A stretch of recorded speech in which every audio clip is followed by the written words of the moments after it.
Is this controversial star set to make their wrestling return? Is yet another top star set to leave All Elite Wrestling? And we have the latest on Goldberg potentially becoming All Elite. But first, if you're a regular watcher of the channel and haven't already, be sure to subscribe to Wrestle Planet as we continue to chase 50,000 subscribers. But with that said, let's get to the news as new champions have been crowned at AEW Dynasty. Last night's AEW Dynasty pay-per-view would go down in St. Louis, Missouri, a show that saw 8 championship matches on the night. Whilst Continental Champion Kazuchika Okada, International Champion Roderick Strong, and Women's World Champion Toni Storm were able to keep hold of their respective belts, there would be several champions that left the arena as former champions. The first title change would occur during the night's pre-show, where ROH 6-man tag team champions Bullet Club Gold would defeat the Acclaimed to become double champs, picking up the AEW World Trios Championships in a unification match. On the main show, Willow Nightingale would later take on AEW TBS champion Julia Hart, with Sky Blue and Chris Statlander banned from ringside, with the challenger adding the TBS Gold to her resume that already includes the Women's Owen Hart Cup and the New Japan Strong Women's Championship. FTW champion Hook would then battle challenger Chris Jericho under FTW rules, with the man with many trademarked nicknames eventually overcoming the Rising Star after a baseball bat to the head knocked Hook out cold. Then, following the treat that was Will Ospreay and Bryan Danielson, the Young Bucks and FTR would fight it out in a ladder match in the finals of the AEW World Tag Team Title Tournament, with the gold hanging high above the ring. In the end, it was an assist from the returning scapegoat Jack Perry, who was initially disguised as a fan in a Sting mask, that literally tipped the balance after he stopped Dax Harwood from taking down the belts, before Nick Jackson took advantage of the situation. We then got to the main event of the night, where Samoa Joe made his 4th defense of his 113-day reign as AEW World Champion, a run that began in December when he defeated MJF for the title. It would be Swerve Strickland on the other side of the ring, looking to pick up his first major world title of his career. That's if you don't consider his run as MLW World Heavyweight Champ. With that said, it was Swerve that left victorious after wiping the Samoan submission machine out with a double stomp. This for the 1-2-3. The support for Swerve's win hasn't gone unnoticed, with not only fans having praise for the 33-year-old world champion. Even wrestlers within WWE have reacted to the win on social media, with names including Joe Gacy, Kofi Kingston and Cedric Alexander sending their public congratulations to their former colleague. But what did you make of last night's AEW Dynasty pay-per-view, and were the right calls made when it came to new champions? Let me know in the comments down below. And next up, we have the latest on the return of a popular AEW star. As mentioned, last night's show would see the AEW International Championship on the line when Roderick Strong managed to defeat former Undisputed Era teammate Kyle O'Reilly. The celebrations would see the return of Adam Cole, who showed up alongside fellow Undisputed Kingdom members Matt Taven and Mike Bennett, who joined Strong and Wardlow, who was already at ringside. Cole would initially be seen in a wheelchair before he stood up to make his way to the ring. A turn on Wardlow would then be teased after Cole was seen glaring at the War Dog behind his back. A further suggestion that a split is on the horizon. This is the first time we've seen Cole inside an AEW arena since shortly after his reveal as the man behind the Devil Mask at AEW World's End in December, with him having taken time off the road due to his ongoing ankle injury. With that said, Dave Meltzer would claim on Wrestling Observer Radio that despite his return to screens, Adam is not ready to return to action just yet. We're still no closer to knowing exactly when Cole's rival MJF will return to television, who too has been absent due to injury, although last night's return could be a sign that their feud is set to continue in the near future. In fact, Tony Khan would be asked about the status of MJF during last night's post-show media scrum, where he would confirm that he'd like to see him back really soon, and he would say, MJF, one of the biggest stars in AEW. We haven't seen him in recent months, and I would love to get MJF back here soon, sooner than later, like really soon. We would, we've got so many great things happening, and I think that would be really additive. He's one of our great wrestlers, and we've had great things happening in AEW lately. Everything's going so great for AEW right now. I think that would be something that would add a lot. That'd be awesome to have MJF back, and soon. I would love that.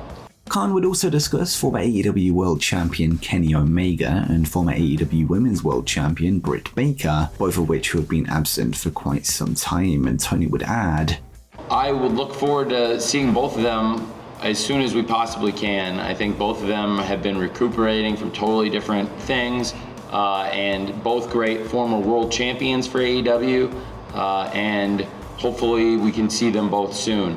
Going to Winnipeg, it would be great, even if he can't return, to see Kenny Omega. I think that would be pretty awesome for the fans up there. So that's still something I'm optimistic. Hopefully we could do. For Dr. Britt Baker, the sooner she's back, the better. She's a great world champion for us and a great representative of AEW. We've missed her, and that would be tremendous. We saw Adam Cole back tonight, and hopefully see Dr. Britt Baker back sometime soon too. And we've missed Kenny Omega. I've talked to him a few times this week, and he's one of our greatest champions, one of our greatest stars ever, and he's been here from the beginning, so we definitely miss him.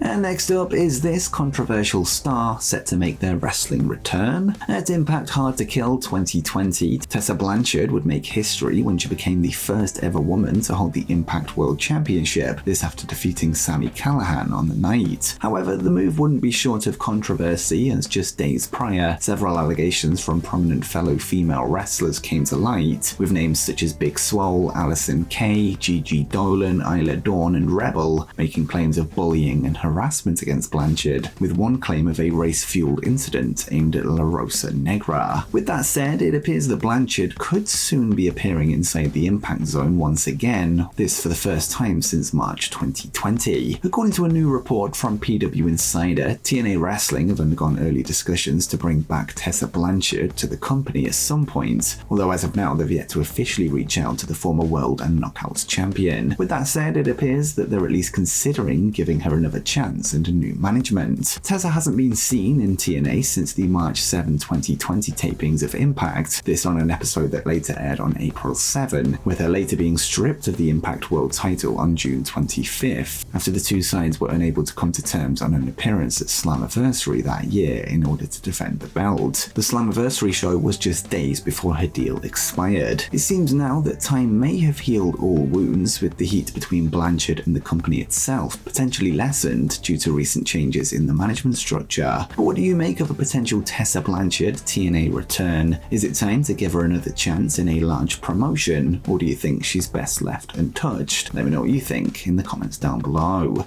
And next up is yet another top star set to leave All Elite Wrestling. AEW Dynasty wasn't the only pay-per-view to air this past weekend, as TNA Wrestling would air the Rebellion event on Saturday night, a show that saw the returns of Sami Callihan, as well as recently departed AEW stars Mike Santana and Matt Hardy. However, in Hardy's case, he has since confirmed that he's still a free agent, having expressed an interest in joining Uncle Howdy in WWE. With that said, Matt may soon be joined by his brother Jeff on the free agents list, this much sooner than first anticipated. According to a fresh report from Fightful Select, the AEW contract of Jeff Hardy is set to expire in the coming months. This after it was initially reported that his deal had been extended due to injury and sabbatical time taken, making his expiry date out of sync with his brother's deal. Whilst his deal was initially expected to end next year in 2025, Fightful have now revealed that his contract in fact ends this spring, and the report notes.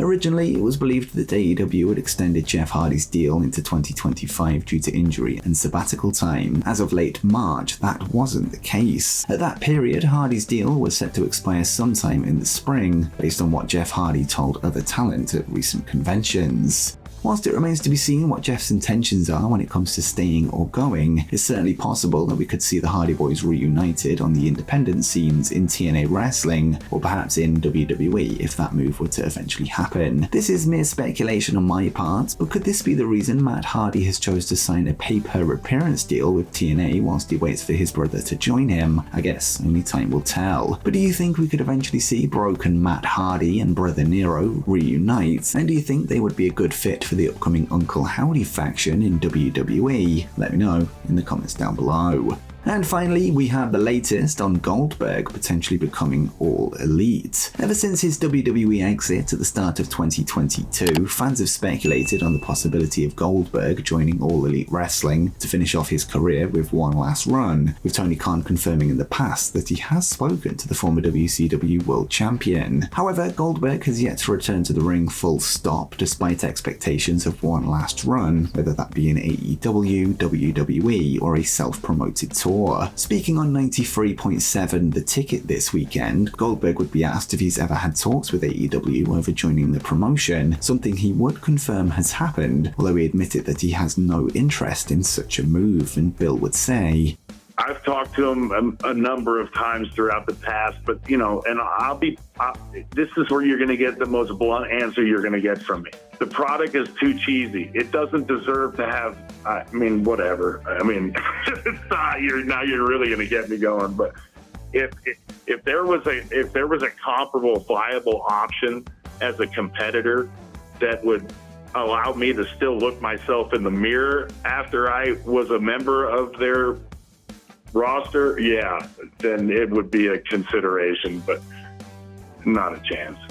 Whilst AEW did a great job in bringing fellow WCW icon Sting's career to a close at the Revolution pay-per-view this year, it seems that Goldberg won't be getting the same treatment anytime soon. The news is somewhat of a shame when you think about the boost the likes of Wardlow or Powerhouse Hobbs would have received for being the man to end the career of Goldberg, although you can argue Bill's style wouldn't necessarily be a good fit for AEW in the first place.